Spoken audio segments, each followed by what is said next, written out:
Page 108, paragraph 3, no jokes dealing with flatulence, excretion, urination, ejaculation, or other bodily functions. Also, no paragraph 2, no use of the so-called 7 dirty words. These are cocksucker, motherfucker, fuck, shit, cunt, cock, and pussy.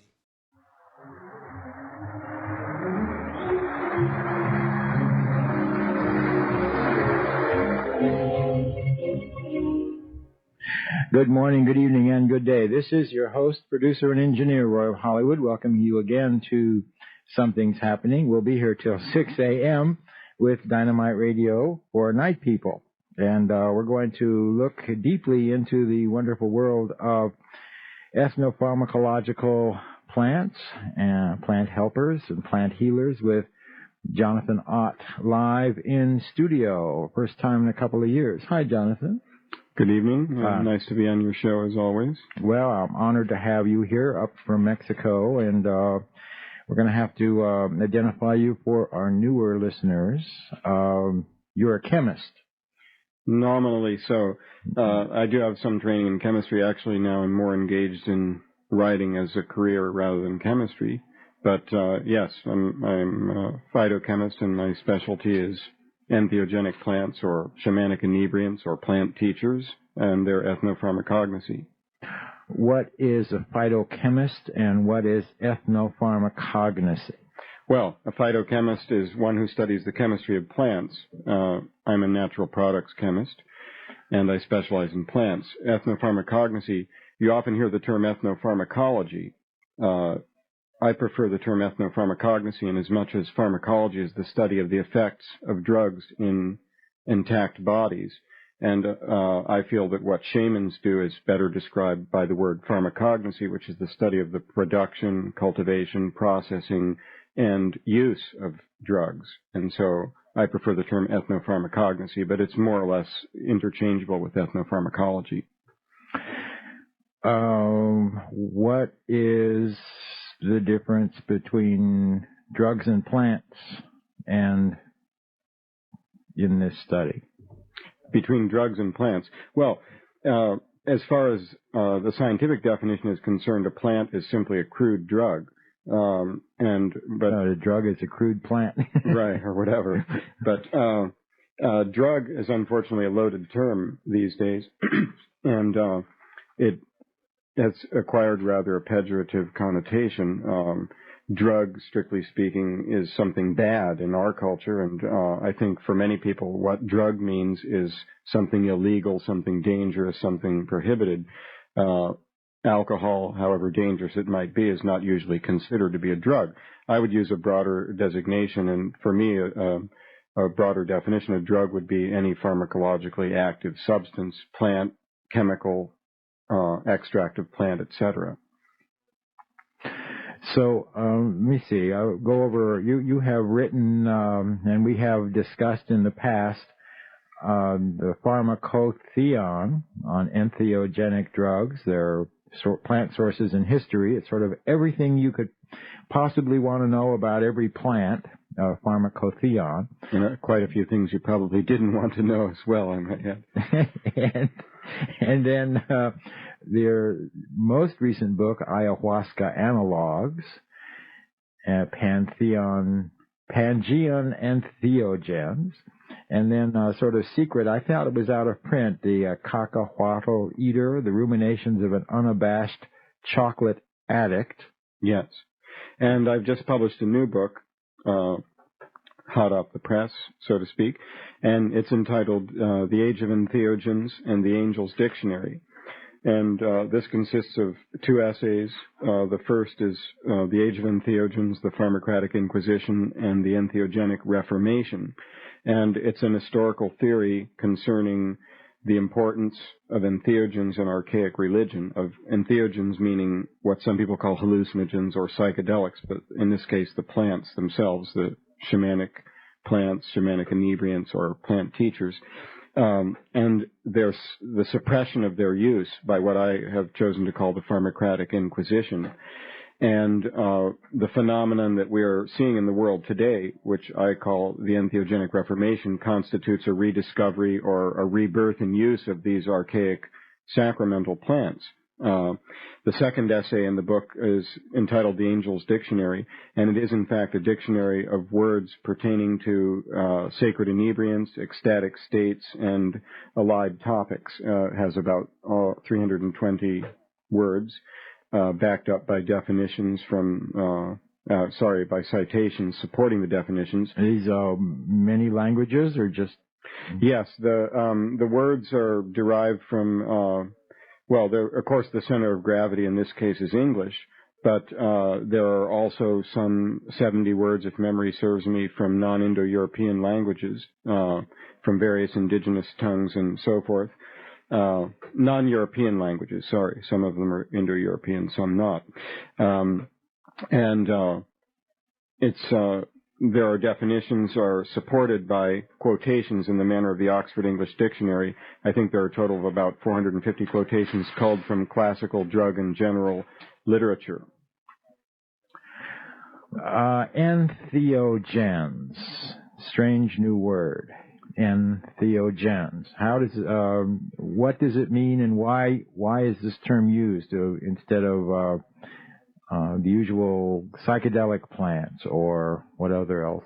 Psychedelic has been the most hallucinogenic, right? Well, the commonest terms for this are psychedelic and hallucinogenic. Hallucinogenic is the most widely used term in the scientific literature. Psychedelic is the most widely used term in the counterculture and does have a good deal of currency in the scientific literature as well. Well, we proposed the term entheogen in 1979 in the Journal of Psychedelic Drugs, now the Journal of Psychoactive Drugs.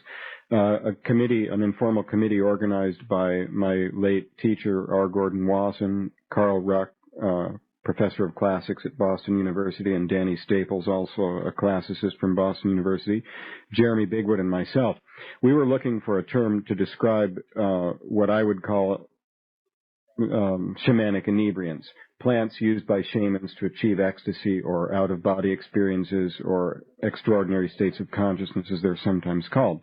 The problem with hallucinogenic is that it is based on the notion of an hallucination, which to psychiatrists is a sign of pathology and a symptom of pathological That's saying something conditions. That isn't there, really there. Exactly. But you think it's there. A lie. The essence of hallucination is you're seeing something that's not there, a distortion, a false perception. And psychedelic, the problem I see with psychedelic is that it is grounded in 60s countercultural use. Really the prototypical psychedelic drug is LSD. That's mainly what people took in the psychedelic era. And this, as we all know, is a product of modern pharmacological science. It has not yet been found to occur in a plant, although it may someday be found to do so. And so we speak of psychedelic music, psychedelic art. It's very definitely founded in the 1960s, especially in the United States, and it refers to non-traditional use of these substances.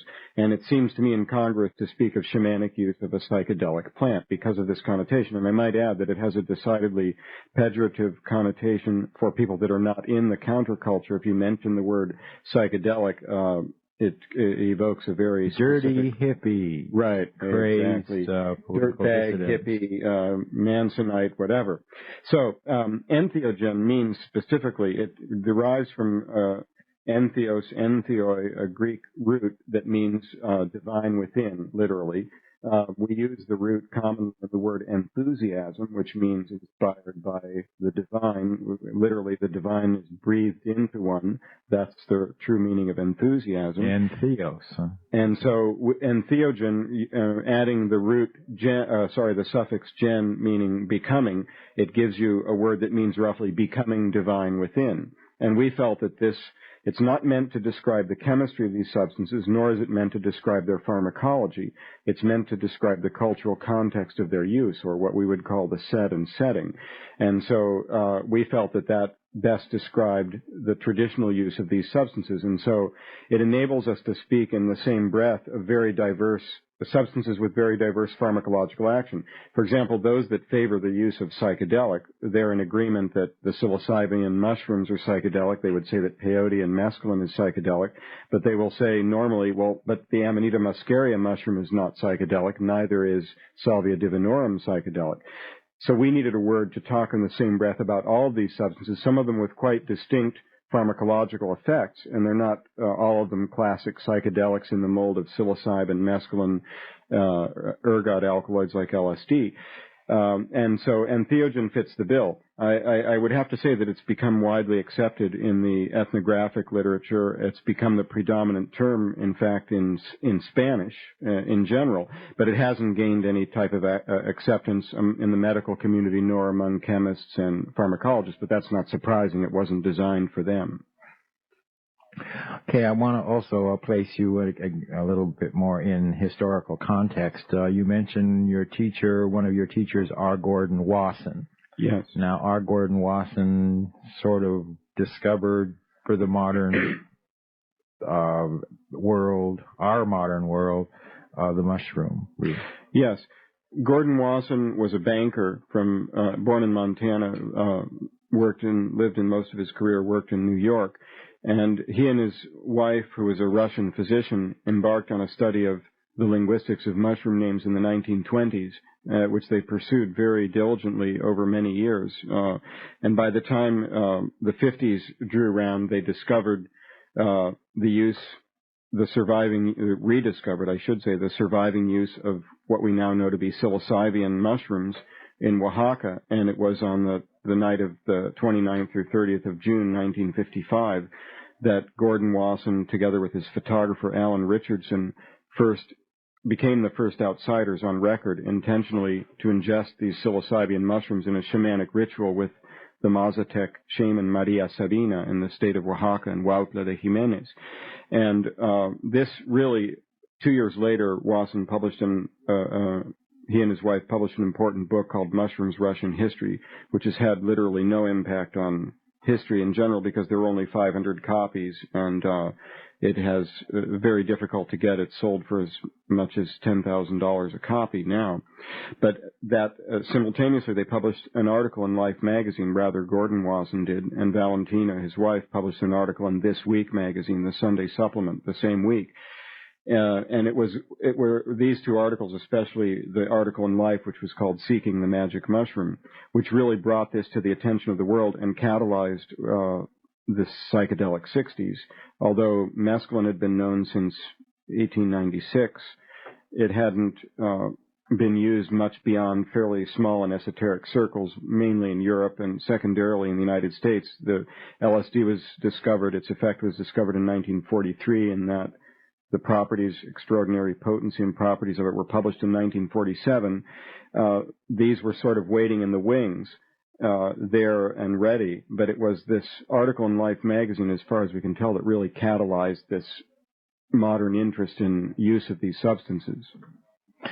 And that started, for a time, also the rush to Mexico and by tourists interested in the mushrooms and the mushroom experience. And I remember correct. One of the poignant thoughts of your book on ayahuasca analogs is that you hope, as part of your work, to turn off the tap of tourism.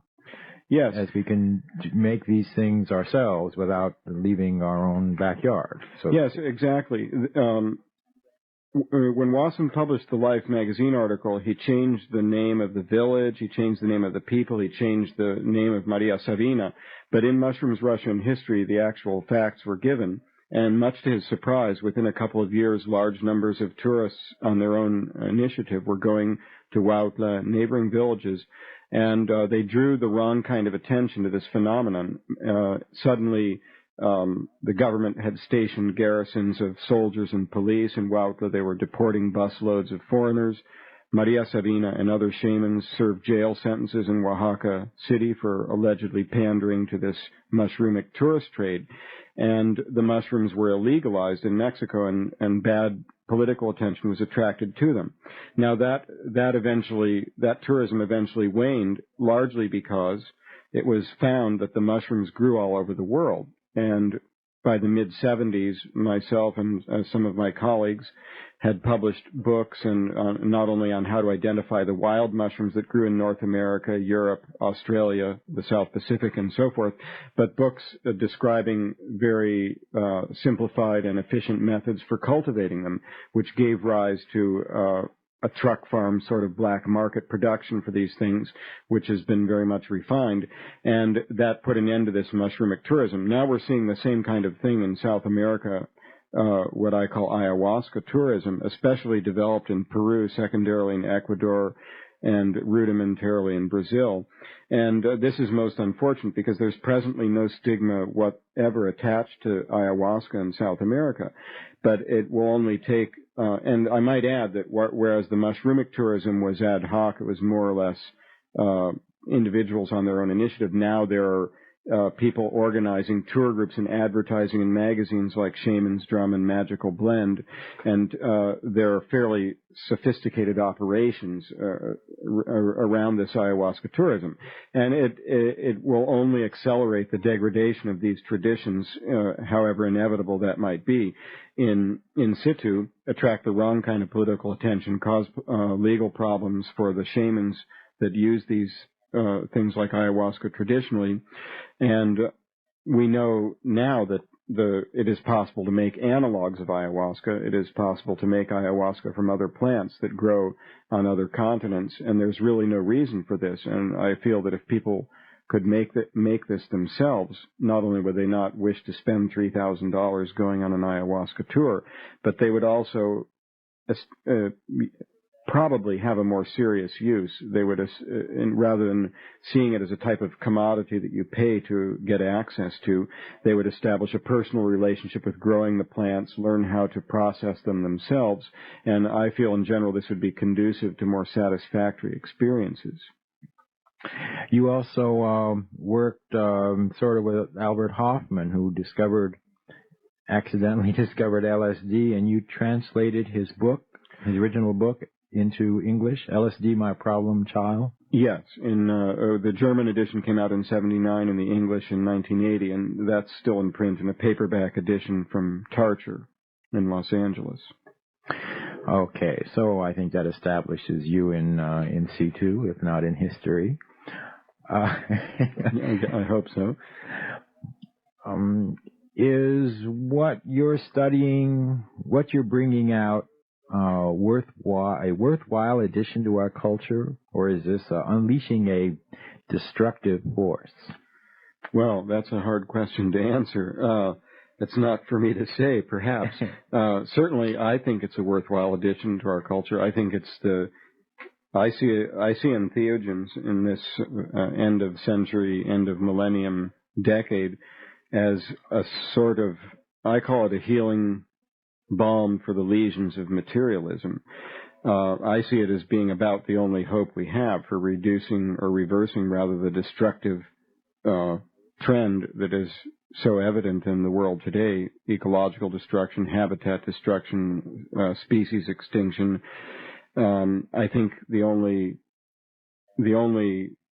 thing that really holds out sufficient hope for reversing that is the entheogenic experience. So in that sense, I feel it is definitely a positive cultural influence. On the other hand, I would say that in part, what I call the pharmacratic inquisition, or the suppression of the use of plant sacraments or entheogens historically, has very much to do with the fact that these represent a threat to authority, to hierarchical power structures and centralized authority systems, and they very accurately perceive this as being a threat to them. And so in that sense, it's subversive and is destructive to the powers that be. How would you describe the entheogenic experience and what it can add or subtract in your life? Boy, is that a big question. Right, yes, it is. And I will preface it by saying I can only describe it for myself, and I know that this experience is very variable, both in any one individual and from one individual to another, even talking about the same plant or plant extract at the same dose in the same physical setting, same time of day, whatever. There's a considerable individual variation, and I will underscore again, I'm only speaking for myself. But if I were to try and put it into scientific terms, I would say it enables one to see the universe more as energy and less as matter. That's why I see it as being a healing balm for the lesions of materialism.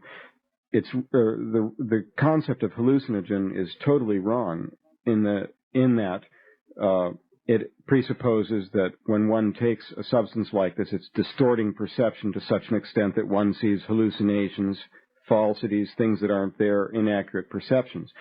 I see these substances rather as de-hallucinogens. And I think that's a pretty typical traditional conception of them in de-hallucinogens. De-hallucinogens.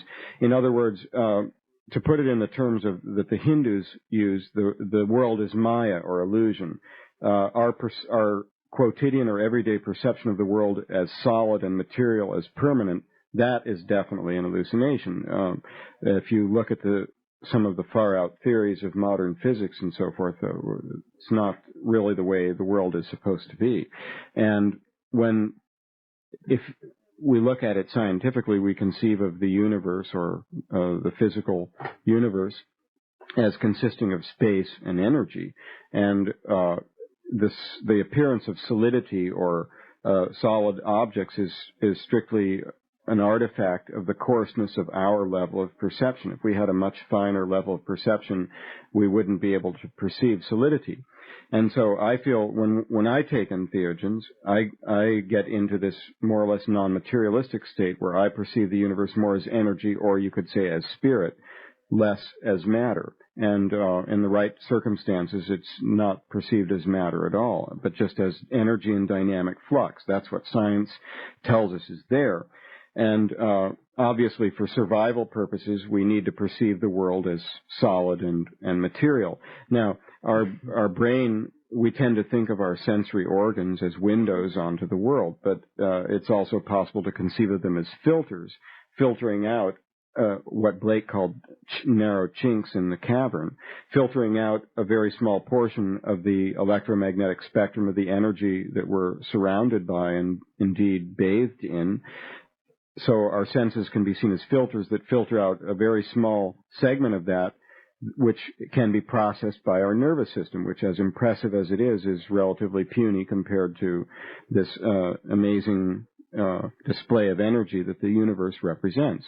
And so in some way, the entheogens either change the frequency setting, they expand the bandwidth, they enable us to perceive, in my opinion, to have a more accurate perception of the universe, a more accurate perception of something energy and dynamic flux.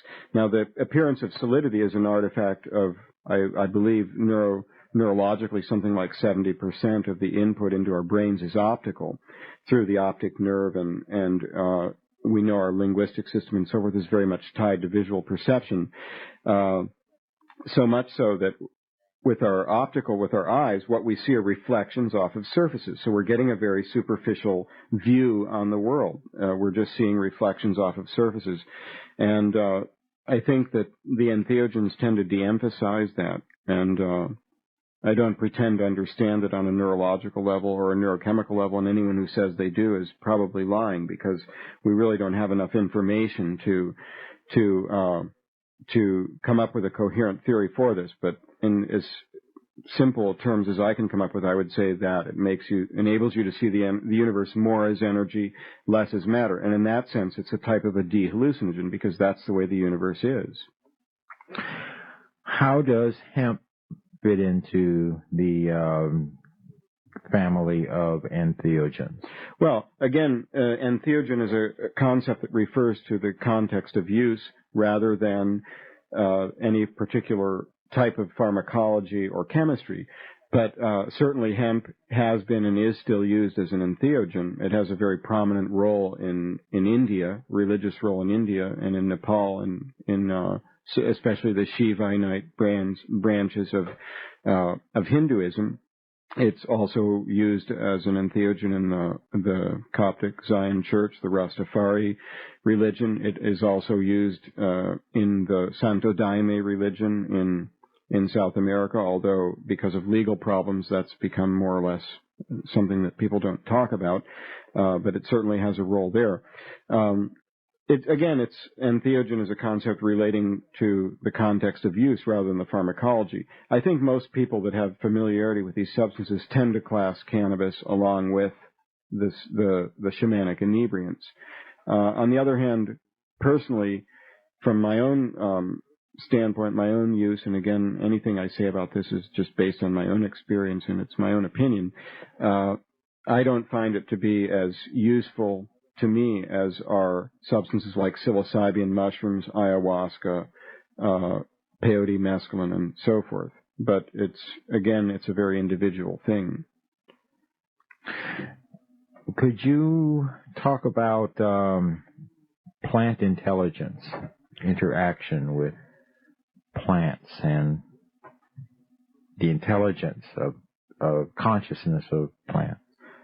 Well, the existence of. Yes, I guess I'm not really an expert on that, but I could say a few words about it.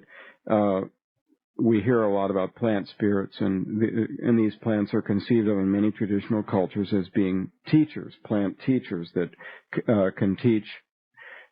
Personally, I think that plants are superior beings to animals, and in that they can make their own energy from the sun. They make their own carbohydrates from solar energy and minerals and water from the soil. We see them as being a type of an inferior life, but it's a different type of a life form, and in many ways it's far superior, something that can set up and root itself in the ground and deploy its own solar collectors is pretty sophisticated. As far as the idea of plant consciousness and plant intelligence, I think everything that's alive has some form of consciousness or is intelligent. Life itself is intelligence. And any organism is capable of reacting to its environment in very sophisticated ways. It's more a question of the speed at which this happens that really affects our perception, perhaps, of how intelligent it is. But as far as the question of whether the plants are actively teaching us or reaching out to us to convey information, personally, I haven't perceived it that way. I don't have any basis for rejecting that or arguing against it. I don't particularly disbelieve it or believe it.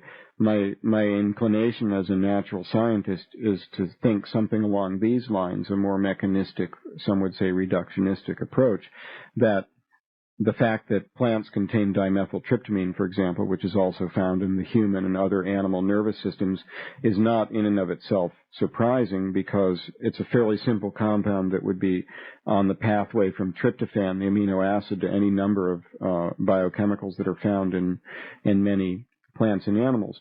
Now, plants like us are trying to solve the same problems of survival in this ecosystem with the same building blocks, and nature has by the law of parsimony, some things are tried early on and work, and they tend to become more or less universal through all co-evolved creatures.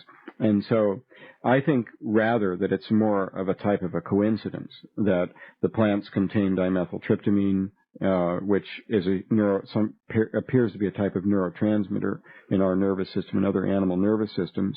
And so when we take it, we get this extraordinary effect. Personally, I don't perceive it as the plant reaching out to me to teach me something. Definitely something is being taught.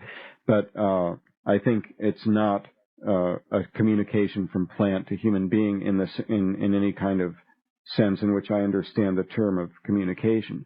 But that's just my particular bias. I don't have any reason to argue against that if people have the other bias. You're very broad-minded. What are some of the dangers of experimenting, becoming acquainted with the entheogenic plants? Well, I can't deny that with a specific reference to diet as part of that. I see. Referring to ayahuasca, for example. Well, there are definitely dangers involved in this. I have been criticized by some people I have a more or less libertarian philosophy, political philosophy and economic philosophy. And I feel that it's best to put these substances in the hands of people who want access to them.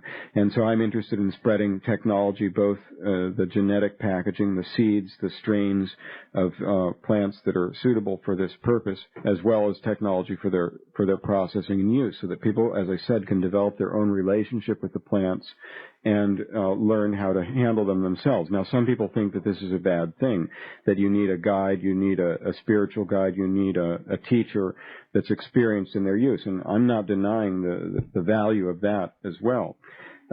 Clearly, that's also important. But information can also be got from books. And there are, in fact, in our culture, in the United States, in the late 20th century, there are a number of people that have been using these substances for decades, and many of them consider themselves to be shamans and call themselves such, and perhaps they are.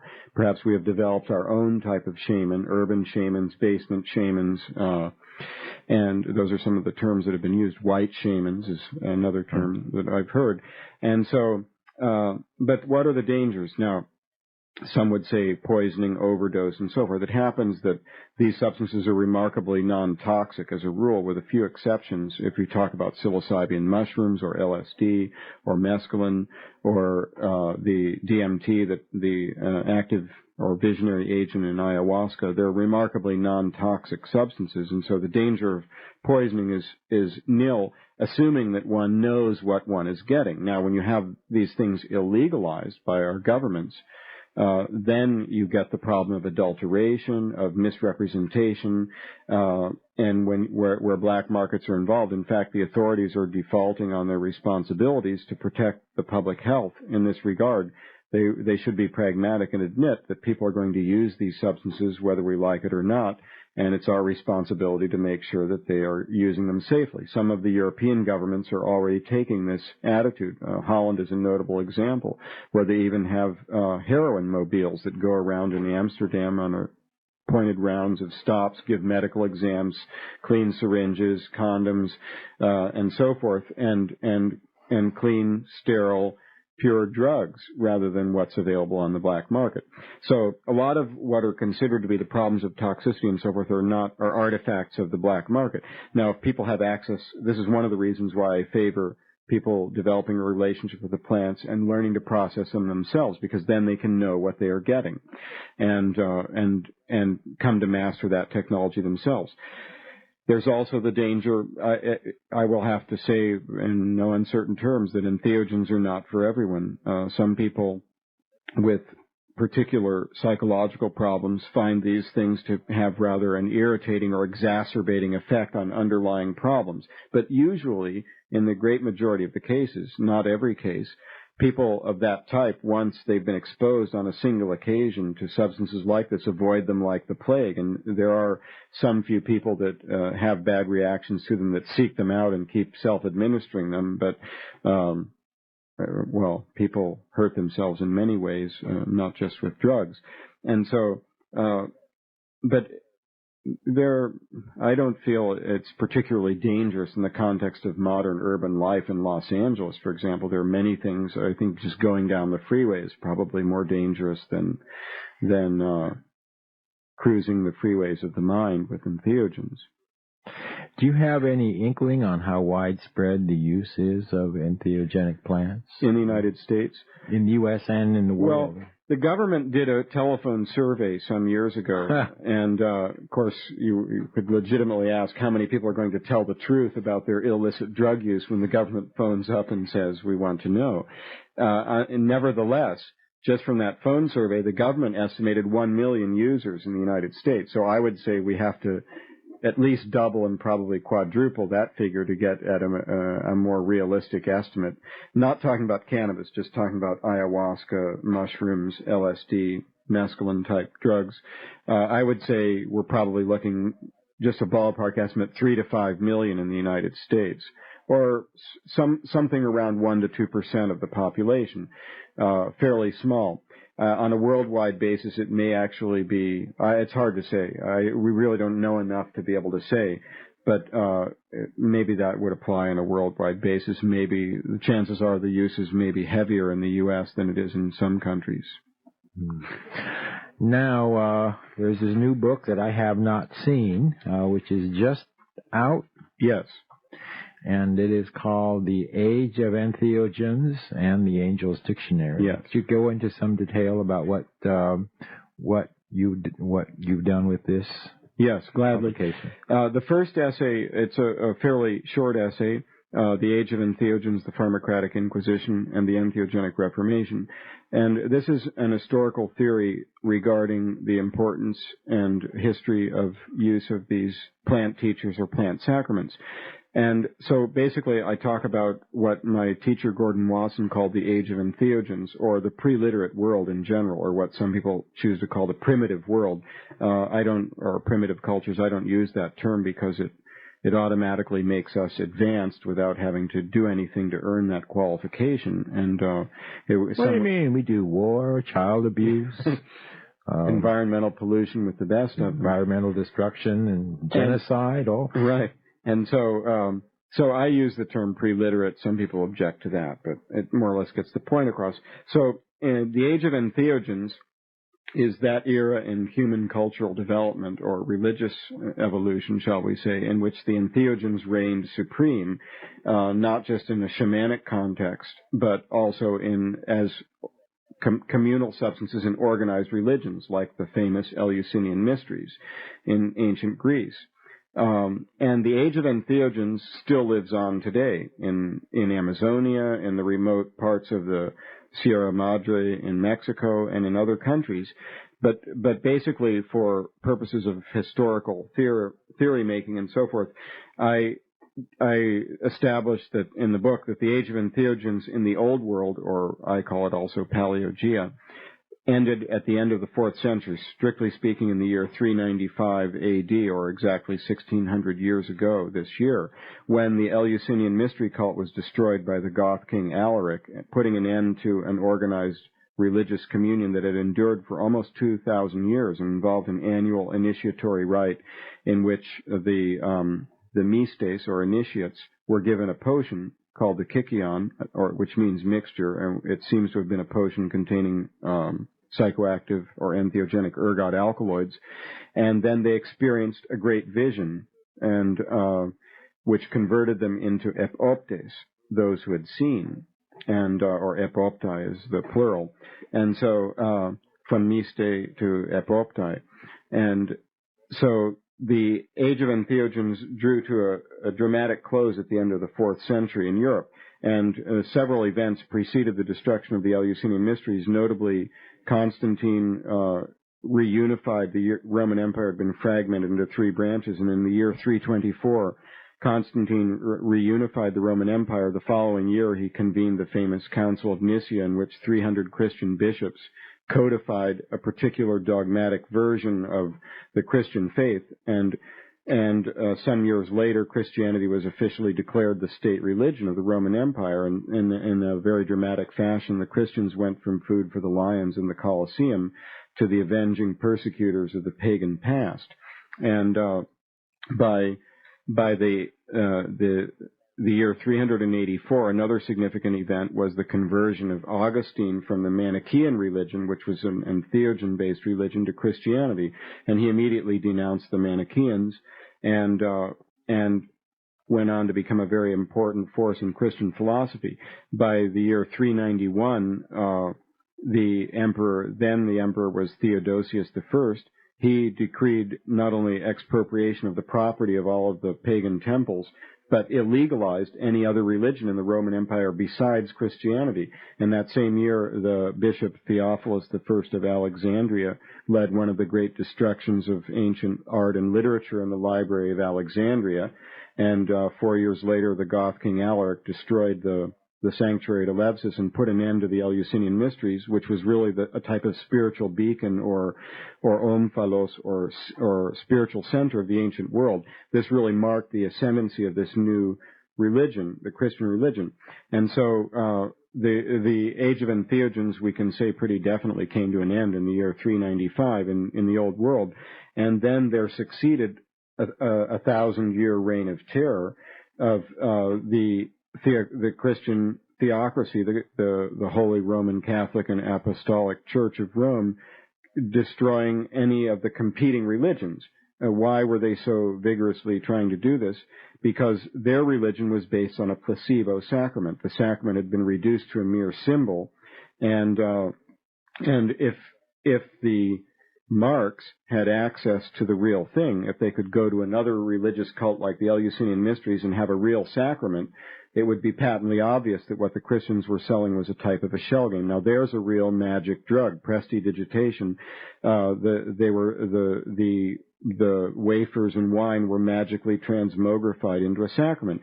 And this actually wasn't codified in Catholic dogma until the 11th century as the doctrine of transubstantiation, which said basically that the priest, with his back to the congregation and mumbling in a low voice in Latin some words over the bread and the wine, would magically transmogrify them into a sacrament. So it's not a coincidence, or not even surprising either, that this 1,000-year reign of terror that I call the Pharmacratic Inquisition, directed against the surviving entheogen cults in Europe, coincides with what we call the Dark Ages. The destruction of, in order to suppress this, they had to destroy all the ancient art and literature referring to this, and since it was a fundamental feature of ancient thought, basically this set humankind back a millennium, and the reign of terror came to a type of a climax in the beginning of the 13th century with the Albigensian Crusades, which were directed against the Albigensians, or Cathari, who were survivors.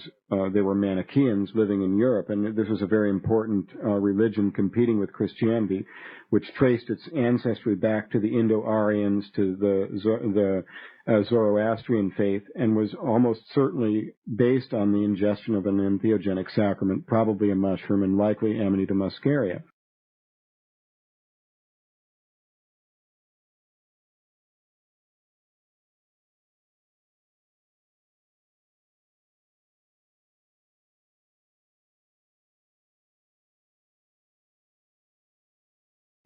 And the very ferocity of the Albigensian Crusade, in which 1 million people were killed in the south of France and adjacent areas of Catalonia and Euskadi, or the Basque Country, testifies to the importance of this to the Catholic Church. It was decreed, I think, in the year 1209 by Pope Innocent III. It was the first internal crusade, or the first crusade directed inside of Europe. And, of course, what we know as the witchcraft epidemics and so forth were also involved with this. They were destroying surviving shamans, midwives, herbalists, magicians, and so forth for the succeeding centuries. And so by the time the 16th century drew round, Europe had been pretty much beaten into submission, and the memory of shamanic ecstasy, or of personal religious experiences, ecstatic experiences catalyzed by true sacraments, by the entheogens, had been virtually expunged and wiped off the face of the earth. And the theocracy would have succeeded in their attempt to really efface this from human memory had it not been for the fact that that in the 16th century, Europeans, or actually late 15th century, but especially in the 16th century, Europeans began to wash up on the shores of the Americas. And there they found the age of entheogens in full flower. It was as though they had gone back in a time capsule 1,000 years, or perhaps 1,500 years. And suddenly the entheogenic use of entheogens was state religion. It was common. It was an everyday occurrence. So the proceeding was started to wipe that out in the New World. Exactly. And so what happened was quite predictable. The Inquisition was established in Mexico in 1578. The Aztecs, or the Mexicas, were conquered by Cortez's men in 1521, and their religion was very barbarous in many ways, but it also had very beautiful and sublime elements, and the Aztecs were a sort of an historical aberration in Mesoamerica anyway. The other tribes around them weren't nearly as given to mass sacrifice as they were. But the Spaniards used their bloodlust for sacrifice as a pretext to destroy other aspects of their culture. And they branded the entheogenic communion as a diabolical communion, as a heresy. And the Inquisition was established in 1578. In the year 1620, I think the 19th of June, the Inquisition formally decreed that the use of peyote and similar plant sacraments was a heresy, and that the Inquisition would proceed against persons that continued using these sacraments as against persons suspect in the Holy Catholic faith. Those were their exact words. And it was no hollow threat. There were, from the annals of the Inquisition just in Mexico, and there were parallels to this in other countries, there were at least something like 90 autos de fe directed against the use of peyote. There were a similar amount for mushrooms and many more for ololiuki seeds. And so this went on, and they attempted to stamp it out. Unfortunately, because of the Mexican Revolution, other political problems, the Catholic religion ran out of steam in Mexico sometime around the middle of the 19th century, and they really failed in their attempt to eliminate this. And it survived in isolated areas. But there are several prominent examples of this. For example, the Huichol people continued to use peyote, but they were probably from San Luis Potosi, originally from the plains, and they took refuge in the remote area where they live now in Nayarit and Durango, the Sierra Huichola, and now they have to make this lengthy pilgrimage to their original homeland to get peyote. But they had to hide out in the mountains in order to escape the persecution of the Spaniards and continue to adopt this religion. It also survived in the remote parts of the Sierra Madre among people like the Zapotec and the Mazatec and the Mije and so forth. And so I might mention, though, that the Protestant churches have tried to take up the slack where the Catholics left off, and they've been trying to stamp this out as vigorously as possible, with the help of the Supreme Court of the United States and other elements. And so nevertheless, the Pharmacratic Inquisition, while it was very successful in Europe, and certainly very destructive to the peoples of the New World, it did not succeed in destroying this completely. This survived as in a time capsule in isolated areas, waiting to be rediscovered and by the scientific world. And that's what happened in a dramatic way in 1955 when Gordon Wasson met Maria Sabina and ingested the psilocybin mushrooms. And he was prepared. He was looking, as he said, he went to Mexico as a pilgrim seeking the Grail. His interest was not in anthropological study. His interest was in learning what a sacrament was and trying it and understanding the essence of ancient religion. And so what the third phase of my theory is what I call the entheogenic reformation. And that involves this, what we're currently living now, a rediscovery of these substances for the modern world and an interest in archaic religion and shamanism that's really quite extraordinary. And it's not something exclusively of the Western world and only related to the scientific world. There are several, on 3 different continents, there are important religious movements, syncretic religious movements, in which nominally Christian religions have adopted shamanic inebriants as the sacrament in Christian liturgy. The example best known to us is the Native American Church of North America and the peyote religion, which began to coalesce in the 1870s, 1880s. It was first incorporated legally as a religion in Oklahoma in 1916, and surprisingly in 1994 was legalized on a federal level in the United States when President Clinton signed an amendment to the American Indian Religious Freedom Act of 1986, specifically legalizing this for Indians in the United States. So there's one example. Now I say nominally Christian. Some of the some would say that the Christianity in this case is only superficial, as Weston Labar did, or would say that it's only a gloss to impress the authorities and sneak it by the Christian right and so forth. But nevertheless, the stated purpose of the Native American Church is to foster the Christian religion with the peyote sacrament. And so you have the situation where the Eucharist is no longer bread and wine, but rather dried peyote or peyote tea. Well, now that's one example. Another example, roughly contemporaneous with that, is from Africa, from Western or Equatorial Africa, especially in Gabon. And this is the Bwiti religion, which started mainly among the Fang people of Gabon. And this is also, they've been subjected to missionary activity and so forth. And it's also a Christian religion in which powdered root of iboga, or tabernanthe iboga, is used as the Eucharist, very specifically in this case identified as the Eucharist. And in fact, the Bwitists even say that we are the true Christians, that the Catholics have lost the way that leads you to Christ. They've lost the entheogen. And this is, to give some numbers to this, the Native American Church of North America has, some estimate, around 250,000 members. It could be higher, but it's no less than that. The Bwiti religion has some millions of members, and it has achieved the character of state religion in Gabon. It became, the French colonial authorities adopted their own pharmacratic inquisition against it and tried to suppress it, and it became identified with the nationalistic anti-colonial movement. And so much so that the first president of Gabon, after the French were driven out, was a Bwitist, and now it's probably the most important religion in Gabon, and it's spread to several neighboring countries. In Gabon alone, there are 2,000 Bwiti temples, and they take this sacrament on a weekly basis.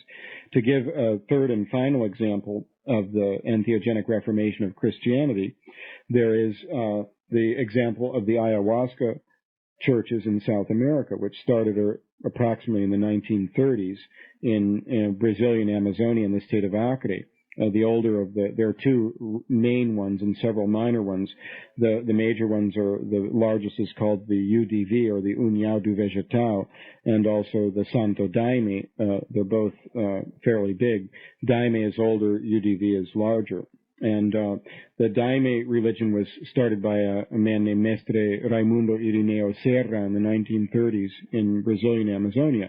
And this is also a type of a Christian religion in which, in this case, ayahuasca serves as the Eucharist or the sacrament. They call it Daime. And the religion is called Santo Daime. And this has also slowly spread and all over Brazil into urban areas as well.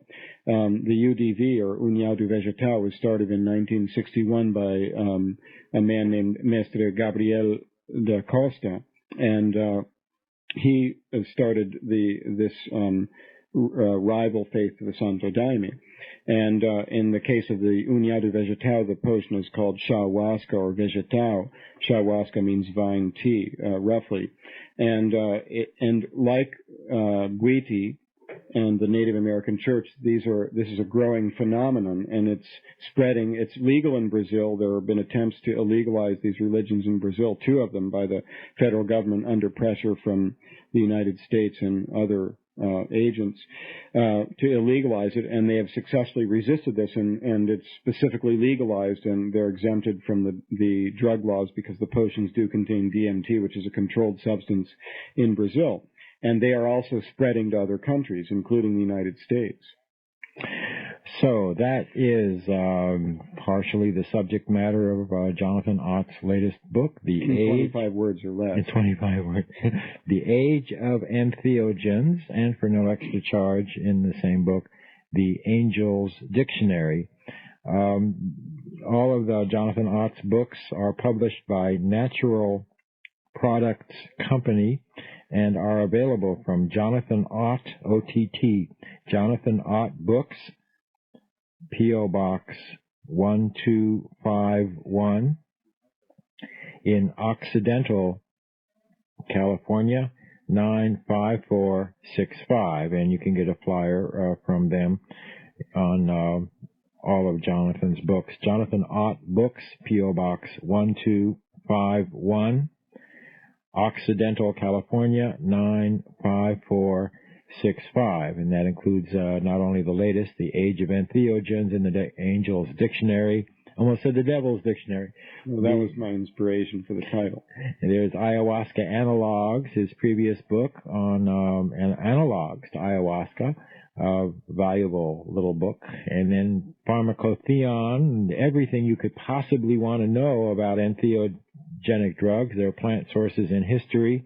And then a little wonderful little book called The Cacahuatl Eater, The Ruminations of an Unabashed Chocolate Addict, because Jonathan Ott is addicted to chocolate. And definitely unabashed.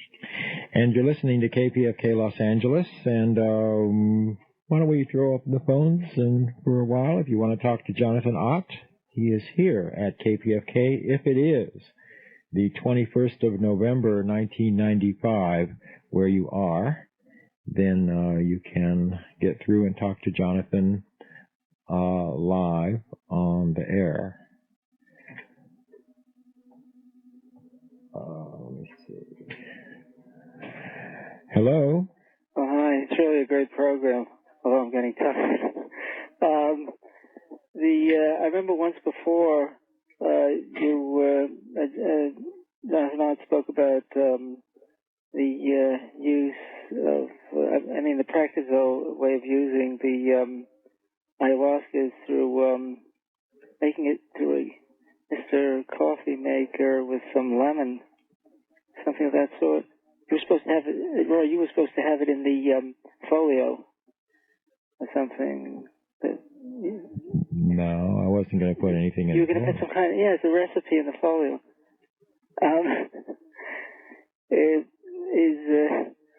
Can you speak about that particular... About the ayahuasca analogs? Well, that's ayahuasca analogs. Yes. Right. Well... Oh, it's in the book, you mean? Yes. But I can say a few words about it anyway. Basically what we call the ayahuasca effect, or the ayahuasca phenomenon, which was apparently discovered only once in history in Amazonia, and in my opinion is the most sophisticated pharmacognostical discovery ever made in the ancient world anywhere. It wasn't hit upon by the Chinese or the Hindus or the Europeans. Involves the fact that by combining two different plant extracts, and they're aqueous extracts of plants, you can make DMT active orally. DMT is a very potent entheogen, but by itself it's not active orally. It's effective when smoked. It's effective when injected. But people have ingested up to 1 gram of it orally with no effect. And the Amazonian Indians somehow discovered that by combining leaves that contain relatively low amounts of DMT with bark or pounded stems of the ayahuasca plant, which is scientifically Banisteriopsis ka'api, you could render DMT active orally. And what we now know is happening here, and we have elucidated this by human self-experiments or psychoactive bioassays,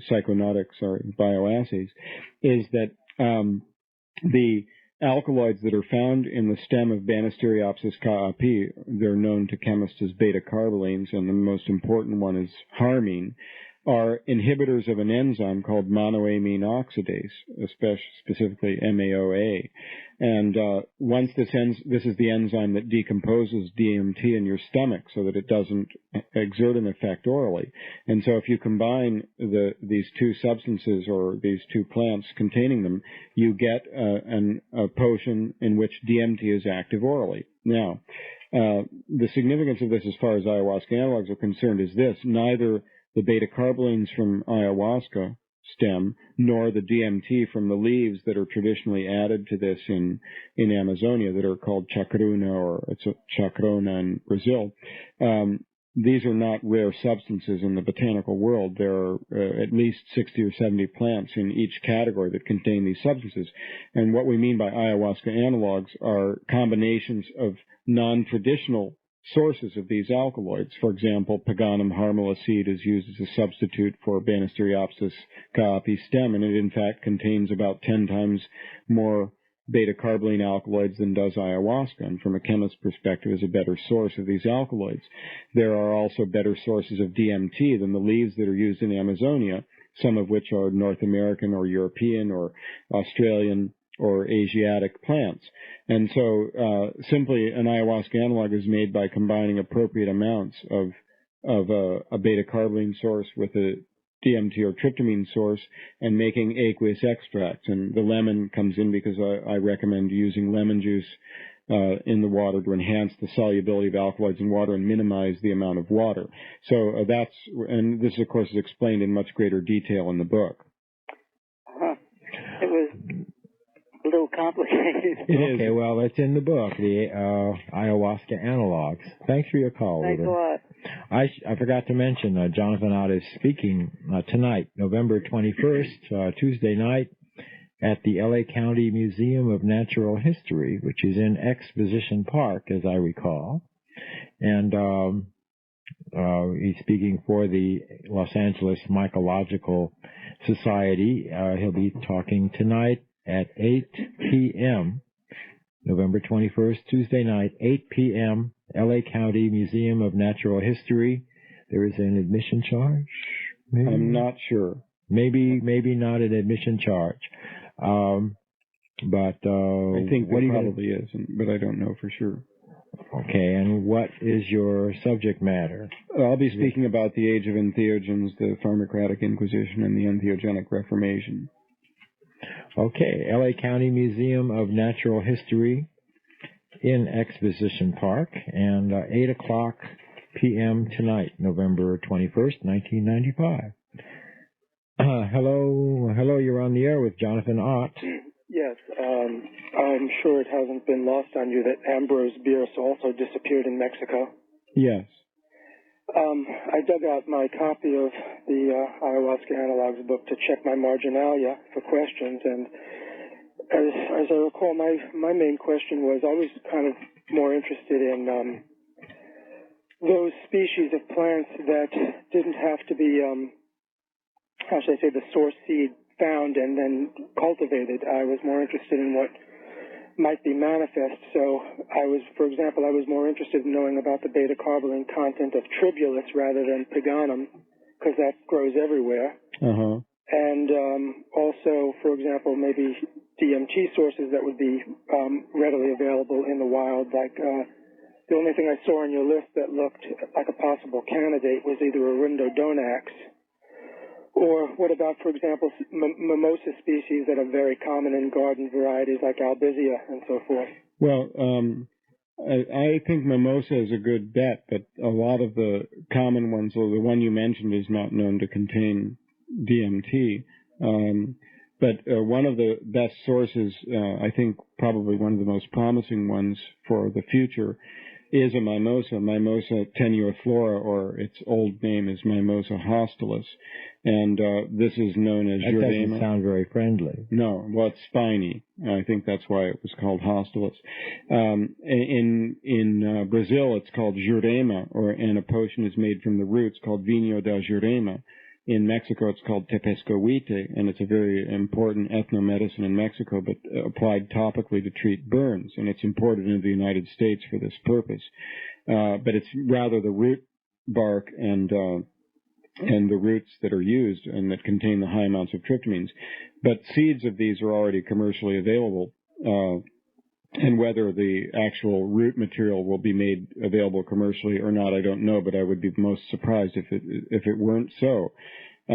As far as Tribulus terrestris, I couldn't comment on I don't have that data in front of me, but it would be a simple enough matter to experiment with it and find out. It is a good source of beta-carbolines, and probably would contain amounts commensurate with Piganum harmala. It's in the same family. They look alike, too. Yes. They will. But one should exercise extreme caution when experimenting. Now, Tribulus terrestris is used as an ethnomedicine. You'll find a lot of references to that in Pharmacotheon. Also, I remember reading something where during one of your experiments you pointed out that you didn't recommend prolonged heating, is what it said. Right. And the interesting thing is, I think it was actually during that conference a couple of years ago out here, I think Dennis McKenna showed a film of yahe preparation, and it looked like they cooked the thing for hours and hours and hours. Now, why is that? Well, it depends on where you're talking about. you get a full spectrum of preparation techniques in the Amazon running from, in the Colombian Amazon, they don't cook it at all, and they just make cold water infusions and only soak it for a couple of hours. Mm-hmm. In the Oriente of Ecuador, in the Sibundoy Valley, they tend to cook it for 4 or 5 hours. In the Rio Purus in southern Peru, they cook it for a couple of hours. And in the Iquitos, Tarapoto area of Peru, they cook it for 12 or 14 hours. It's an all-day affair. Now, these alkaloids are not overly soluble in water, and the longer in water that's neutral. That's why I recommend adding lemon juice to acidify the water and enhance the solubility of the alkaloids in water. So the longer you heat it, and heating will, of course, enhance the solubility of these compounds in water, the longer you heat it, you would say you get a better extraction, perhaps. But you're also clearly getting degradation of the alkaloids from the heating. So it's a toss-up. Personally, I feel that just the ecological consideration decides the problem. It's definitely not energy efficient to heat it for 14 hours if you can do the same thing in 20 minutes, which is what I advocate using my more chemical laboratory techniques, just making 3 extracts, changing the water each time over the same mark or the same residual plant material. And I wasn't disagreeing. I was just wondering why some of these tribes did cook it so long. Right, I understand. Well, I think I don't have a ready answer for that. There's a lot of mysteries involved in this. There are a lot of additives added. There are different strains of ayahuasca that vary greatly in potency, also of the leaves that are used for the tryptamine sources.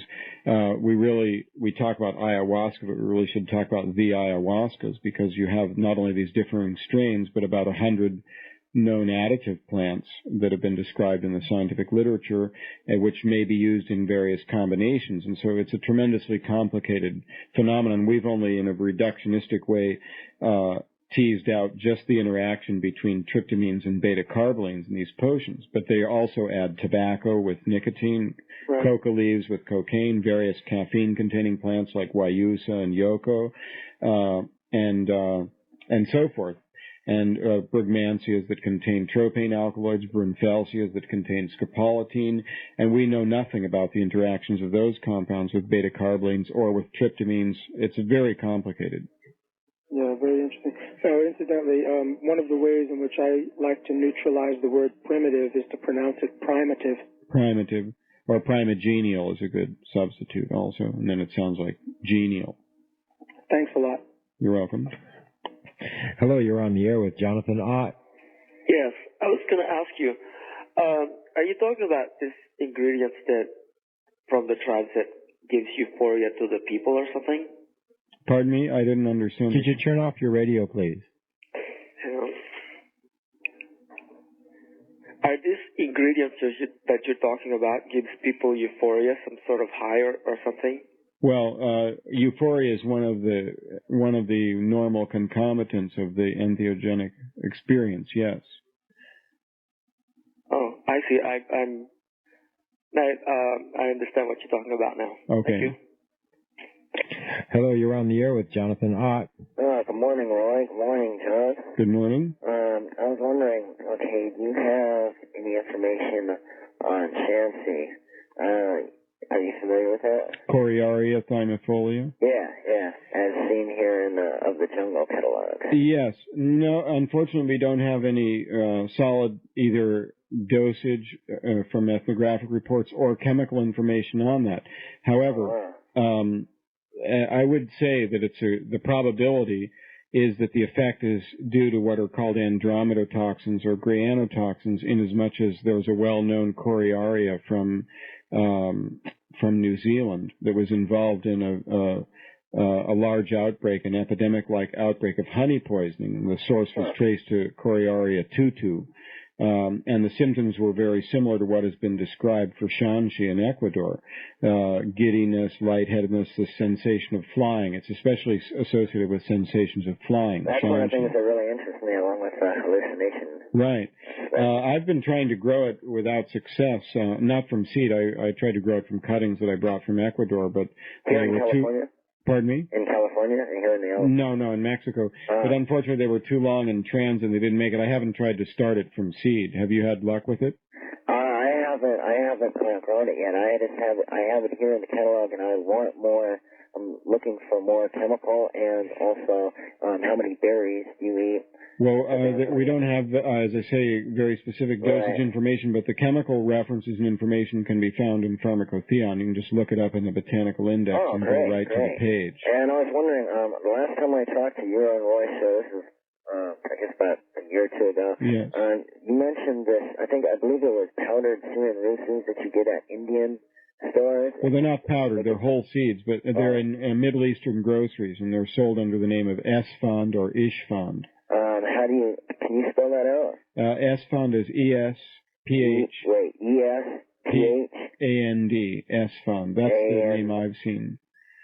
E-S-P-H-A-N-D, S-Fond. And that's how I asked for it? Yes. What did they sell it for? For incense. For incense. So what do you do? You grind up the seeds and... yes, you can get that information out of ayahuasca analogs. Okay, and also is lysergic acid amide, say, from Morning Glory and Hawaiian woodruff seeds, are they soluble in... Are they really soluble in ethyl alcohol? I know they are in wood alcohol, but I was wondering, I'd like a less toxic route. Ethyl alcohol would be the way to go. Why not just use water? They're soluble in water. Well, I'm talking about making it into a yellow gum. Uh-huh. There's a way I have these instructions, but you have to use methyl alcohol. What you do first is you take like about an ounce of seeds, okay, and you grind them up in a powder, and you soak them for 2 days in about 100 cc's of petroleum ether. And the reason you do that is to get out the fat, the lipids and all that, and then you throw the liquid away, save the mush, let it dry out. Then you soak it for 2 days in 100 cc's of methyl alcohol, okay, and then you save that liquid. So you're asking if you could substitute ethyl alcohol for methyl alcohol. Say that again? You're asking if you could substitute ethanol for methanol. Right. I don't remember offhand, but again, that information can be readily extracted from Pharmacotheon in the chemical appendix. Right. Okay, so I just go to a Middle Eastern store and ask for Ishfond. Right. Okay, and I was wondering would you ever consider, for people who want to just collect it, I know it's in Pharmacotheon, but would you ever consider republishing hallucinogenic plants of North America? Because I would buy it. Not really, because as I say, the other book really supersedes it and is greatly more detailed, and I don't think there's much information. And I wrote it when I was a student. I'm not really... Did you also write hallucinogenic mushrooms in North America? Yes. Okay, well, that's still available. That's out of print also. That I would like to see reprinted, so if anyone's interested out there, I'll be happy to deal on it. I am. And also, what about phencyclidine type compounds? I'd like to see... I'm not really familiar with them. I haven't had personal experience with them. I'm more involved with the plant type compounds. You're more organic, right. And what do you think about iboga? Iboga? Well, I have had limited experience with that also, but I'm certainly intrigued by it.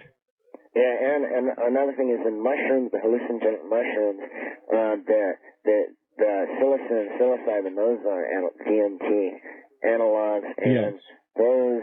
But they are orally active in and of themselves, which makes them quite different from... But if you smoke, on the other hand, if you smoke the mushrooms, then you can get the ones that are not, that are only active through combustion. Well, but I don't think there isn't no one's found DMT in the mushrooms, to my knowledge. There are other tryptamines, but they seem to be active orally as well. There's 4-hydroxy-DMT. That's psilocin. Psilocybin. Psilocin is 4-hydroxy-DMT. But that's active orally. Right. And it doesn't, we don't really know for sure, but it doesn't seem to be so active smoked. Huh. And then there's also, I've heard that in South America, the snuffs, there's a pina, that's the one they inhale, but they also make snuffs out of some of those same, species in that area, and they smoke it. And And I've well, also heard, well, you're thinking of the Anadenanthras, and they're in the leguminosae family, the same family as mimosa. And the Anadenanthras contain principally bufotenine, secondarily DMT, and some other tryptamines. They are, in fact, you're correct. They are both used smoked and in snuffs. yeah, And they're active in snuffs. I don't know about smoking. I've only experienced them as snuffs. the sensitive plant in the mimosa family, that's supposed to be active too, the seeds and the roots. It hasn't been found to contain DMT or 5-methoxy-DMT, and there have been a couple analyses published of it. Huh, because High Times in one of their, they had a section on tropical and legal hallucinogens. I wouldn't put too much stock in High Times for this type of information. Huh. Well, it'd be interesting to check that out, though, to see if Yeah, sure, it's certainly possible. you try grinding up the seeds and smoking them or the root. Right. All right, well, hey, thank you for both your time. Take care, everybody, and thanks for the information, too. Sure. Take care now. Hello, you're on the air with Jonathan Ott. Yes. Well, I actually got through. Yes, Mr. Ott, I was wondering about the legality of some of these things in terms of, the plants, many of these plants are legal to be owned as horticultural items, but their substances within them, like lysergic amides, lysergic acid amides, and other things in the coltan sulfate side, the morning glory family, are regarded as illegal to be used as such. And I wondered about that, and I also wondered about the legality of 5-methoxy-NN-DMT, which was for many years, while DMT was illegal, completely illegal, the 5-methoxy form was available from places like Sigma in St. Louis, Missouri. Yes. And other chemical suppliers.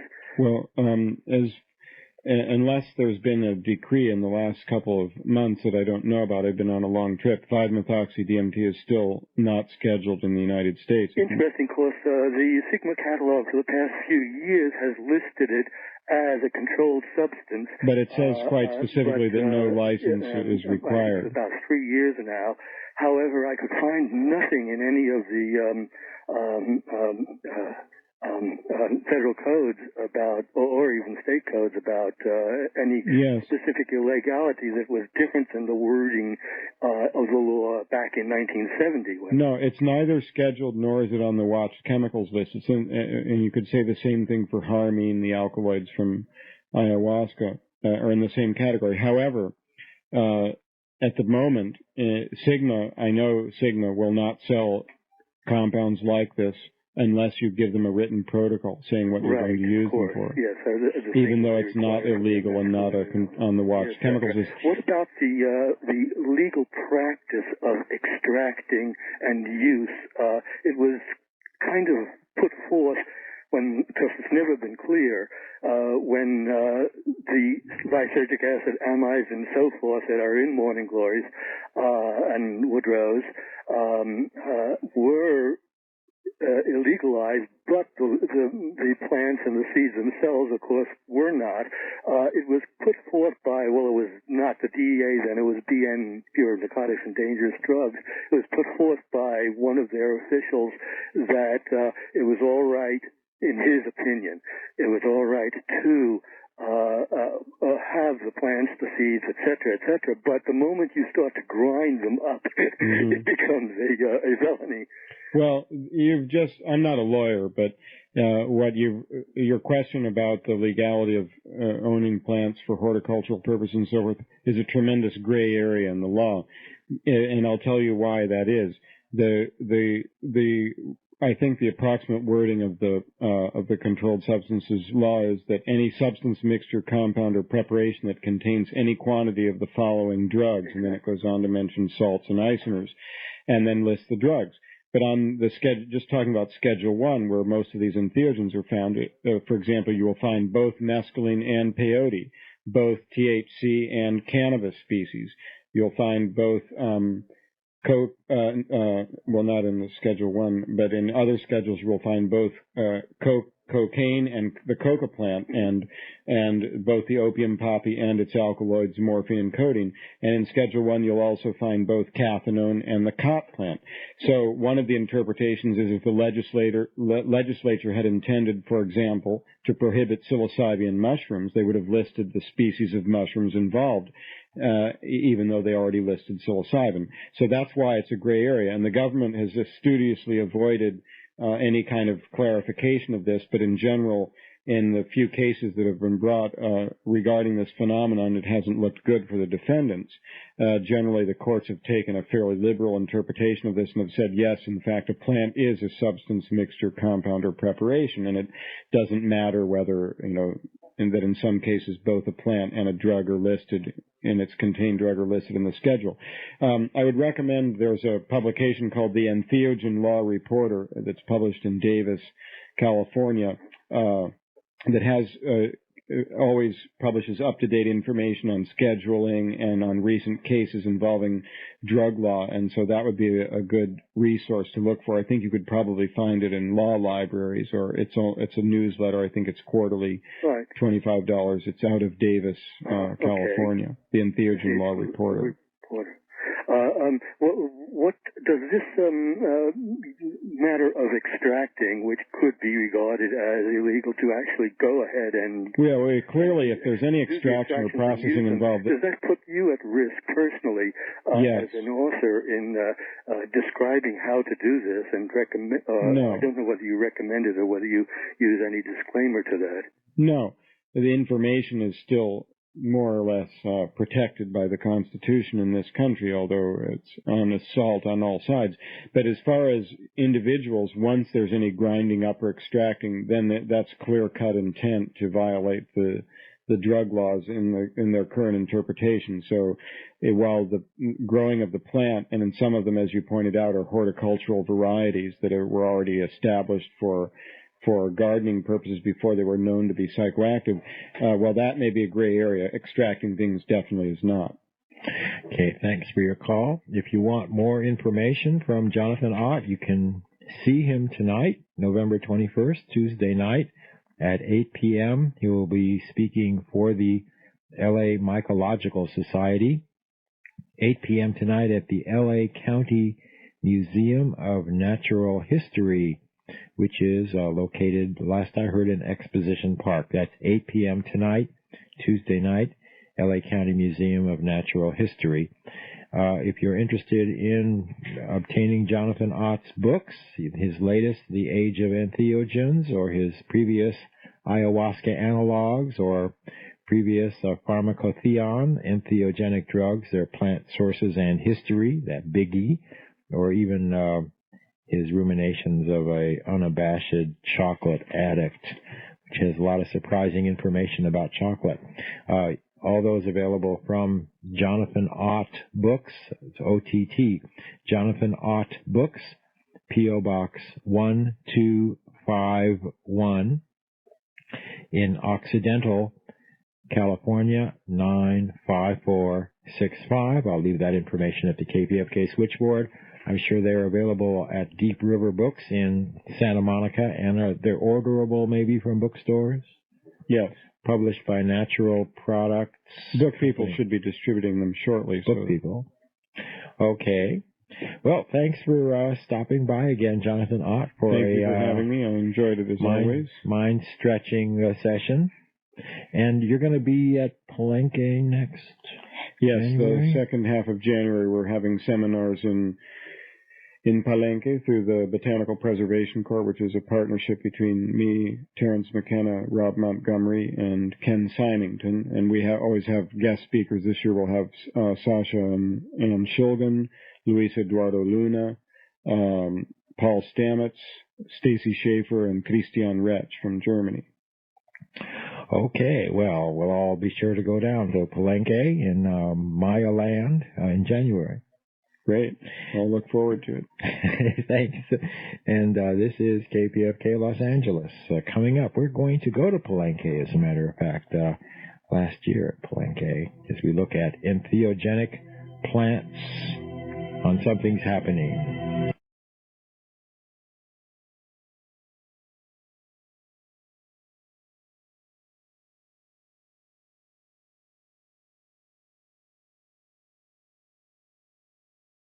You know what you are, Stern? You know what you are? You're the Antichrist. What? Yes, that's what you are. You are the motherfucking Antichrist.